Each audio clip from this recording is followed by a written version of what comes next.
राम राम। रुक रुक, कुछ लगा है, हटाओ हाथ। अरे हाथ हटाओ, अरे यार हाथ हटाओ ना भैया।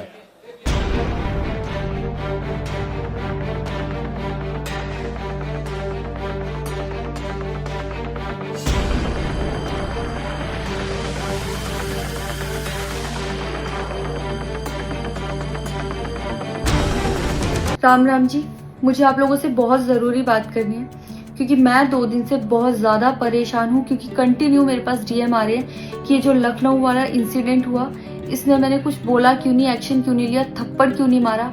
और कुछ लोग मुझे ही गलत समझ रहे हैं, कुछ मीम्स पे लिख रहे हैं कि ये तो हंस रही थी, मज़े ले रही थी। कि पब्लिक में कोई मुझे ऐसे टच करके जाएगा उसमें मुझे खुशी होगी, मुझे मज़े आएंगे।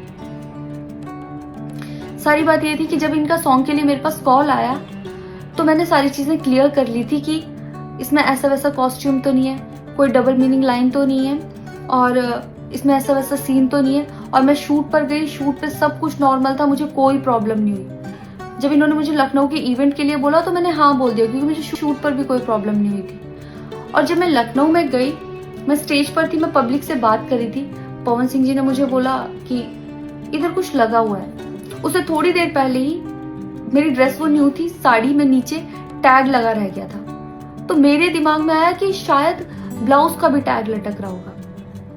मैं हंसकर उस चीज को दबा रही थी कि अगर मेरा टैग लगा भी है तो वो चीज जिस टाइम मैं पब्लिक से माइक में बात कर रही हूँ उस टाइम ना बोल के साइड में भी बोली जा सकती है, इसलिए मैं उस चीज को उस टाइम पे दबा रही थी। मैंने हंस के टाला, अवॉइड किया और फिर दोबारा बात करने लगी। वो बोले नहीं कुछ लगा है, नहीं कुछ लगा है, तो मैंने कहा नहीं लगा। वो बोले लगा हुआ है। तो मुझे लगा कि शायद ये तो मेरे को लग रहा था कि कुछ लगा है इसलिए ये बोल रहे हैं। और पर फिर भी मैंने हंस के वहां पे टाला, पब्लिक से अपनी बात कंप्लीट की। कंप्लीट करने के बाद जब मैं अपने टीम मेंबर से मैंने पूछा साइड में जाके कि कुछ लगा है, क्या लगा है, उन्होंने बोला कुछ भी नहीं लगा था। जब मैंने देखा मेरे सच में कुछ नहीं लगा था, तब मुझे बहुत ज्यादा बुरा लगा, गुस्सा आया और रोना भी आया।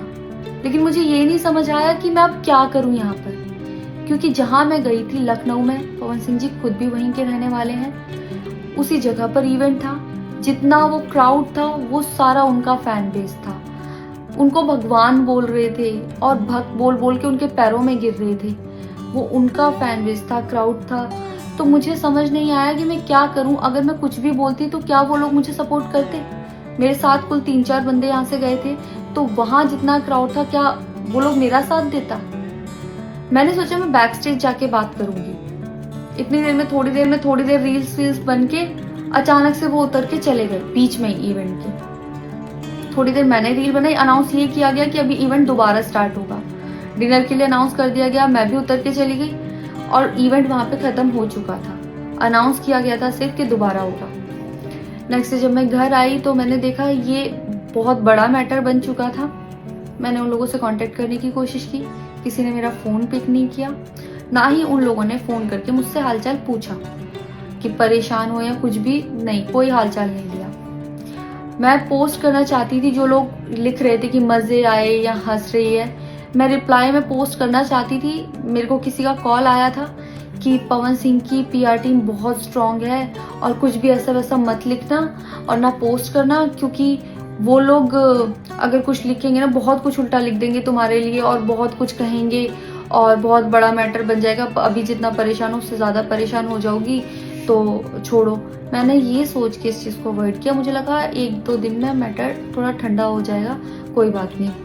मैंने कहा पर्सनली कभी बात करूँगी इस बारे में इनसे। लेकिन बढ़ता जा रहा है, ऊपर से ना उनकी तरफ से कोई रिप्लाई मिला और मुझे नहीं पता कि ऐसे में मुझे क्या करना चाहिए था और क्या करना चाहिए। आप लोग मुझे बताओ, मुझे ऐसे में क्या करना चाहिए?